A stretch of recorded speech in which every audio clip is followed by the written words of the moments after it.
So now we're going to consider lightning safety and the ways in which lightning could injure or kill someone or an animal. And there are 5 ways lightning can do that, 5 mechanisms. And these are direct strike, attempted connecting leader, conductor contact, side flash, or what we call surface arc, and lastly, ground current, also known as step potential. So we'll look at each one of these. So let's look at the first mechanism of direct strike. And thankfully, this doesn't happen very often. It's only 5% of the injuries that are seen are this type of mechanism, and this is where you become part of the lightning channel. You're outside, and a leader comes down. An upward connecting leader develops from your head, rises up. Connection is made between those leaders, and a return stroke occurs, and you're part of that channel process. So that's the first mechanism.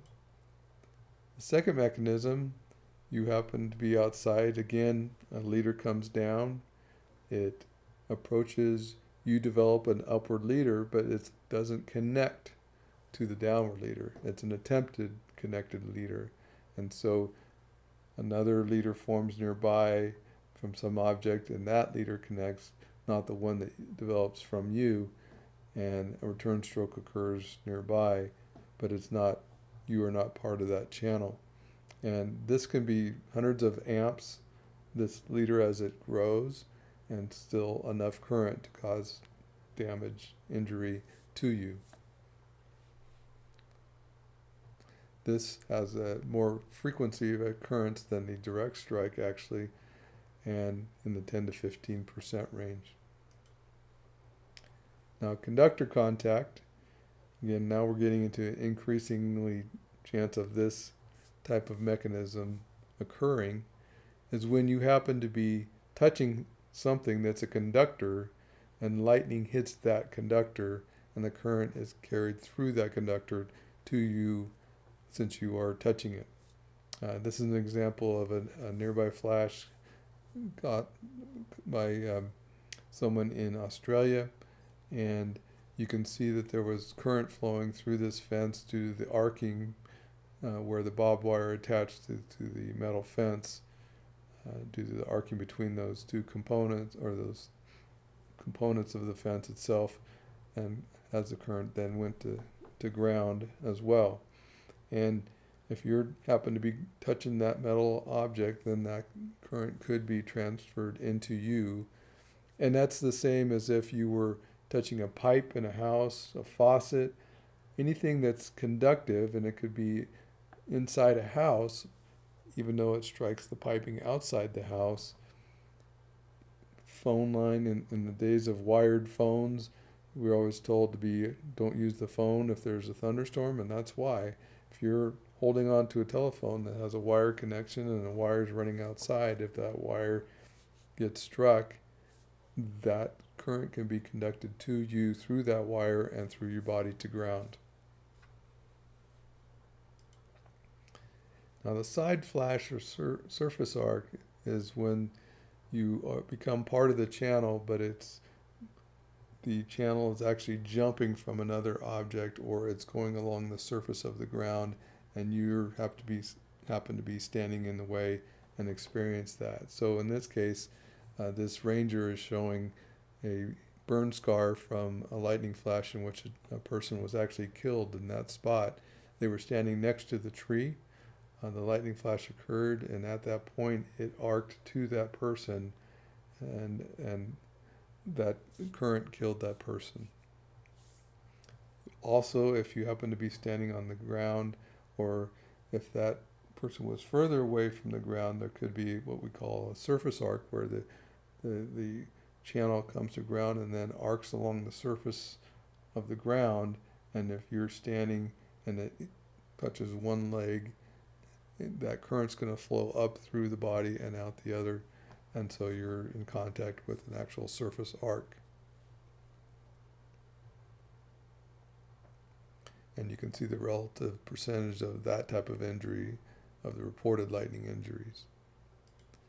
Lastly, in the most common type of lightning injury, and this surprises many people when I share this with them, is that the lightning doesn't have to be actually strike you or be part of the channel process directly impacting you, but just has to strike close enough such that when that current spreads out through the ground, you have your legs apart. And when you have your legs apart, there's a difference in voltage, what we call potential difference between the leg that's closer to the lightning flash and the leg that's further away from the lightning flash. And that difference in voltage causes current to flow.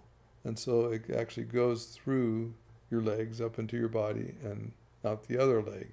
So any step potential or distance between your two legs in the direction of a lightning flash that reaches the ground could result in current flow through your body. And this is the most common type of injury with lightning flashes. So you can see this can affect much more area or people in an area than a direct strike, which has to strike a particular person, or a side flash, which has to impact one person on one channel.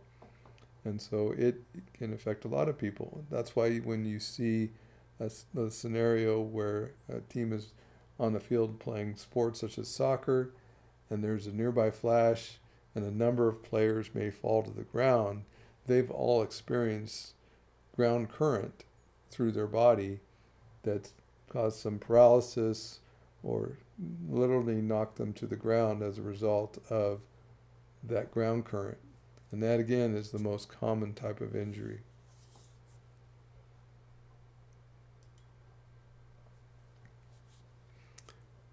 So, specifically lightning safety then, what do we teach? We teach when thunder roars, go indoors. If you can hear thunder, go inside, because lightning can reach you if you hear thunder. You don't have to be in the rain. You don't have to have the storm over your head. It can reach out, as we showed with the bolt from the blue, and touch you well away, 10 kilometers or more away from the thunderstorm.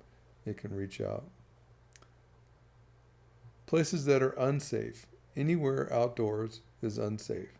There is no safe place outdoors. And this includes an open field, open water, in a boat, in the open water. You don't want to be in that scenario if you can avoid it. Also, an isolated tree is a bad place. A partial shelter, and by that I mean a shelter that is not completely enclosed with metal components or metal framework that can act as a Faraday cage to protect you from the current that is flowing when that structure may be struck. So a lot of rain shelters at golf courses are partial shelters, and those are not safe.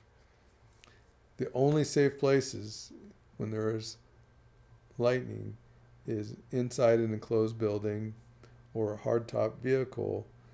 And the reason a vehicle provides safety is that it acts like a Faraday cage. The metal of the vehicle itself will conduct the current from a lightning strike on the outside surface due to the physical process in which current flows on metal objects, and then conduct it safely to ground. It'll actually arc to ground from the lower extremities of the vehicle.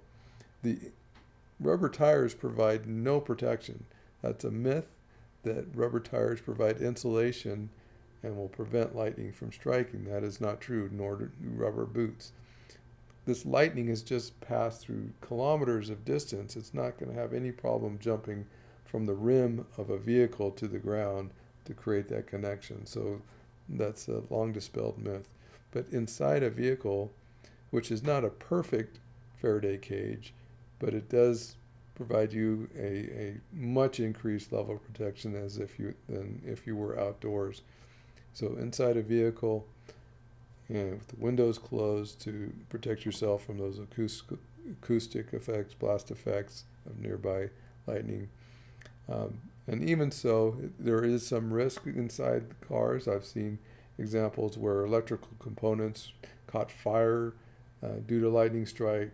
Airbags have been deployed. Window glass has been shattered.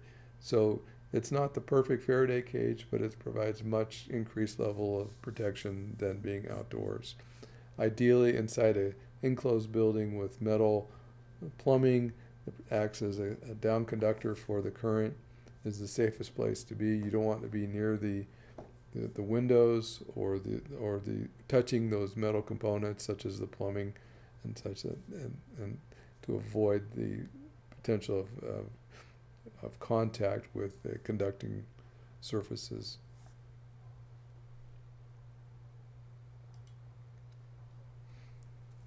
And I just want to show you an example that I did capture of a car being struck as it drove down the highway.